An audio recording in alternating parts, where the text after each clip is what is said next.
नमस्कार, एक बार फिर से आपका स्वागत है मैथमेटिक्स क्लासेस में। और आज की क्लास है कक्षा 10 विषय गणित के अंतर्गत अध्याय 4 द्विघात समीकरण।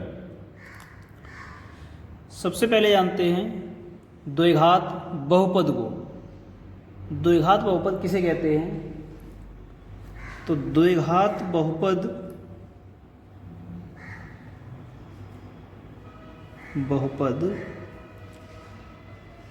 ऐसा बहुपद जिसके चर की अधिकतम घात 2 हो। ऐसा बहुपद जिसके चर की अधिकतम घात 2 हो उसे हम द्विघात बहुपद कहते हैं। जैसे ax² plus bx plus c, ये है द्विघात बहुपद। अब यही बात करते हैं द्विघात समीकरण की। कोई भी समीकरण को अगर लिखना है तो उसमें दो पक्ष होते हैं। उसी तरह से द्विघात समीकरण का जो व्यापक रूप होगा ax² plus bx plus c बराबर 0। तो अगर बराबर 0 लग जाए तो ये बन जाएगा द्विघात समीकरण। तो द्विघात समीकरण को हल करने के लिए आपके पास 3 विधियां हैं। नंबर 1 गुणनखंड विधि, सबसे ज़्यादा प्रचलित गुणनखंड विधि। दूसरी है इसमें पूर्ण वर्ग विधि, पूर्ण वर्ग विधि। और तीसरी है इसमें द्विघाती सूत्र या मूल सूत्र विधि, या इसको एक और नाम दिया जा सकता है श्रीधराचार्य नियम या श्रीधराचार्य सूत्र विधि। ये 3 विधियां हैं। पहली है गुणनखंड विधि, दूसरी है पूर्ण वर्ग विधि, तीसरी है द्विघाती या मूल सूत्र या फिर श्रीधराचार्य सूत्र विधि। तो इसमें से आज हम देखते हैं पहली विधि को, गुणनखंड विधि को। चलिए अब देखते हैं इसमें पहली गुणनखंड विधि। और उसमें सवाल पहला जैसे हमने लिया है 2x² minus 5x plus 3 equal to 0। इसको सॉल्व करना है, यानी x के मान निकालने हैं यहाँ पर। तो गुणनखंड विधि में क्या किया जाता है, पहले इसको अवरोही क्रम में लिखा जाता है। जो भी द्विघात समीकरण हो उसको किसमें, अवरोही क्रम में पहले लिखेंगे।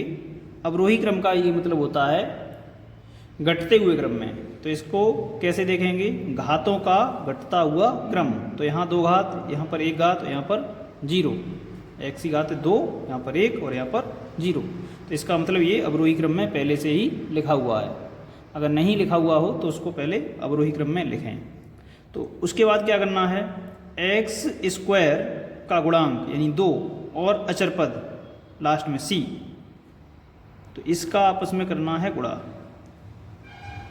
2 का 3 में। तो 2 गुणा 3 बराबर हो जाएगा 6।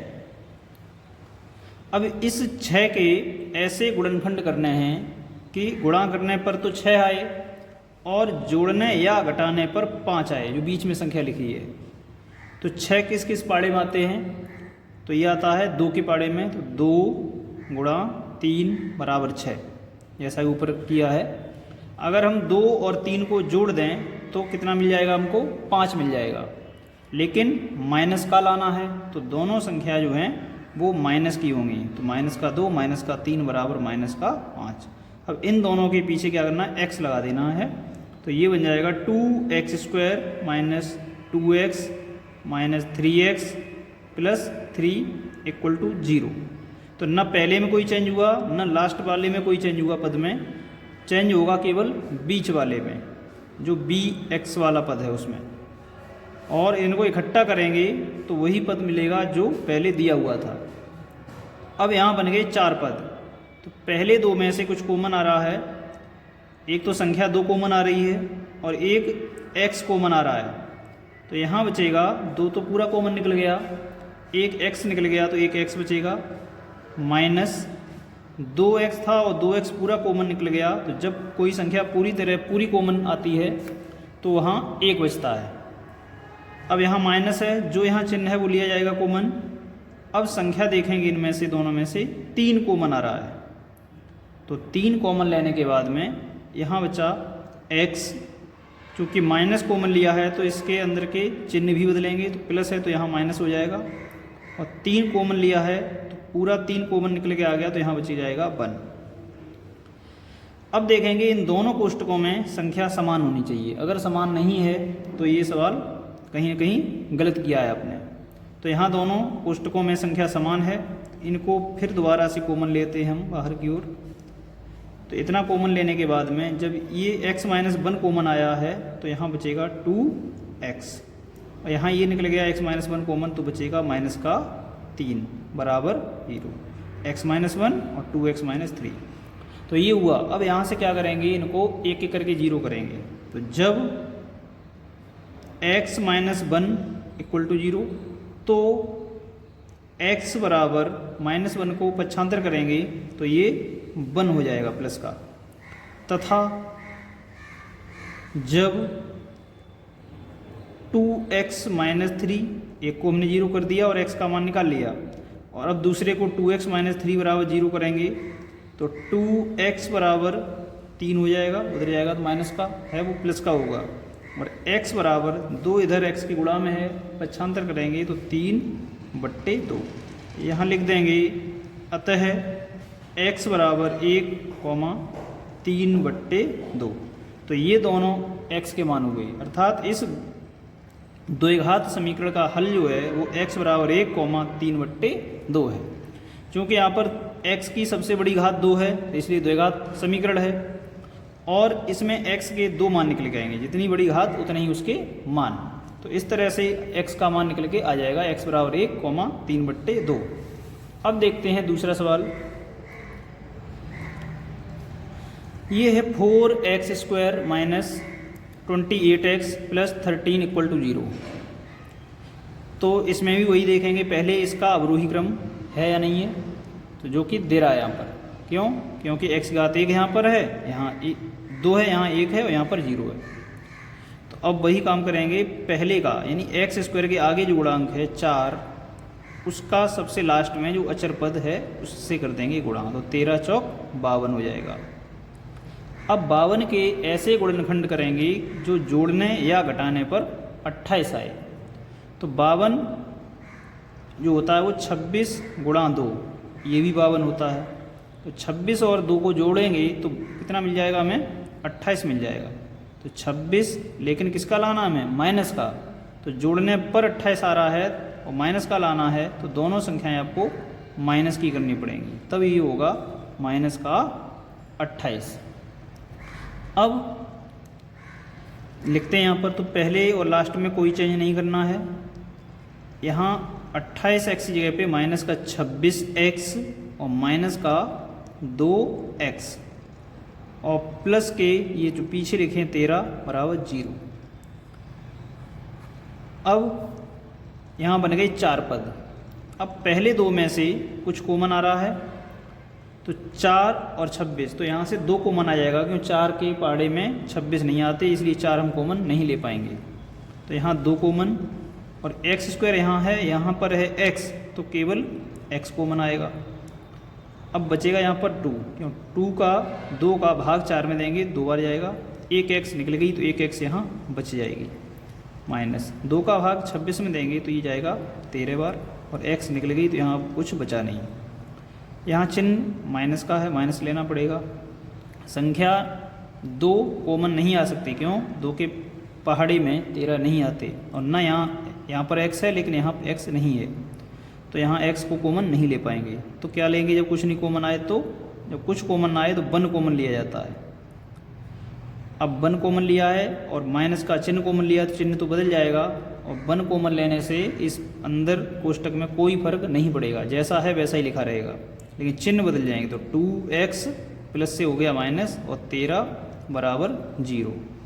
अब यहाँ देख रहे हैं 2x - 3, 2x - 13, तो दोनों कोष्टकों में संख्या समान है, तो यही संख्या आ जाएगी कॉमन। अंदर बचेगा 2x, दूसरे कोष्टक में माइनस का 1 बराबर 0। तो अब एक एक को करके 0 कर दें। जब 2x माइनस 13 इक्वल टू 0 तो 2x equal to 13, x equal to 13/2 तथा जब अब दूसरे वाले को करें तो 2x minus 1 equal to 0, 2x equal to 1 और x इक्वल टू 1/2। तो ये x के दो मान हो गए, एक हो गया 13/2 और एक हो गया 1/2। तो यहाँ लिख देंगे अतः x बराबर 1/2, 13/2। तो इस तरह से आप गुणनखंड विधि में सवालों को कर सकते हैं। और देखते हैं एक सवाल। चलिए अब देखते हैं एक अगले सवाल को। 4x² minus 25x minus 21 equal to 0। तो यहाँ वही जो अभी करके आए हैं। तो अवरोही क्रम में ये पद हैं, जो पद दे रहा है वो अवरोही क्रम में हैं। तो यहाँ से क्या करेंगे, सबसे पहले यानी x² के गुणांक का 4 का गुणा करेंगे अचर पद यानी 21 में। तो 4 का जब 21 में गुणा करेंगे तो आ जाएगा 84। अब इस 84 के ऐसे गुणनखंड करने हैं कि जोड़ने या घटाने पर कितना आए, माइनस का 25 आ जाए। तो एक तो 21 और 4 25 हो रहा है, लेकिन ये यहाँ मिस्टेक करेगा, जो यहाँ आंसर है वो नहीं आएगा यहाँ पर। अगर यहाँ प्लस होता तो आ जाता। तो दूसरा देखते हैं, एक और पहाड़ी माता है 28 गुणा 3, तो ये भी 84 होता है। अगर 28 में से 3 को घटा दें तो 25 मिल जाएगा हमें, लेकिन किसका, माइनस का लाना है और आ रहा है ये घटाने पर। तो ऐसी स्थिति में बड़ी संख्या माइनस की और छोटी संख्या प्लस की कर लेंगे। तो ये हो जाएगा माइनस का 25। माइनस का लाना है घटाने पर, तो बड़ी संख्या माइनस की, छोटी संख्या प्लस की। और अगर यहाँ प्लस लाना होता तो बड़ी संख्या प्लस की, छोटी संख्या माइनस की कर लेती। तो यहाँ 4x² minus 28x plus 3x minus 21 equal to 0। तो यहाँ देख रहे हैं माइनस के 25x को माइनस के 28x और प्लस के 3x में लिखा जाएगा, और अन्य जो पद बचे आगे और पीछे के उसमें कोई चेंज नहीं होगा। तो पहले दो पदों में से 4 कॉमन आ रहा है, तो 4 कॉमन ले लेते हैं, और एक x कॉमन आ रही है तो x को भी कॉमन ले लें। यहाँ बचेगा x, क्यों 4 निकल गई और एक x निकल गई, तो एक x बच जाएगी। माइनस 4 का भाग देंगे 28 में, तो 4 सत्ते 28 और x निकल गई। अब यहाँ प्लस है तो प्लस लिया जाएगा। 3 और 21 में 3 कॉमन आ जाएगा। x क्योंकि इसमें नहीं है तो यहाँ कॉमन नहीं ले पाएंगे, तो यहाँ बचेगा 3 निकाल करके x बचा, माइनस 3 का भाग 21 में देंगे तो 7 बार जाएगा बराबर 0। यहाँ प्लस कॉमन लिया है इसलिए यहाँ माइनस ही रहेगा। अगर माइनस लिया होता तो चिन्ह बदल जाते, प्लस में कोई चिन्ह नहीं बदलता है। यहाँ x माइनस 7 कॉमन आ गया, दोनों में सेम है, और यहाँ बचेगा 4x प्लस 3 इक्वल टू 0। अब यहाँ जब x माइनस 7 बराबर 0 तो x बराबर हो जाएगा 7, तथा जब 4x प्लस 3 इक्वल टू 0 तो 4x इक्वल टू माइनस 3 और x इक्वल टू हो जाएगा माइनस का 3/4। तो लिख देंगे अतः x बराबर माइनस 3/4, 7। इस तरह से इन सवालों को किया जा सकता है। तो और भी आप क्वेश्चन देखें और इनको करें और अपनी प्रैक्टिस को बढ़ाएं। ठीक है, तो अगले वीडियो में फिर मिलते हैं, तब तक के लिए धन्यवाद।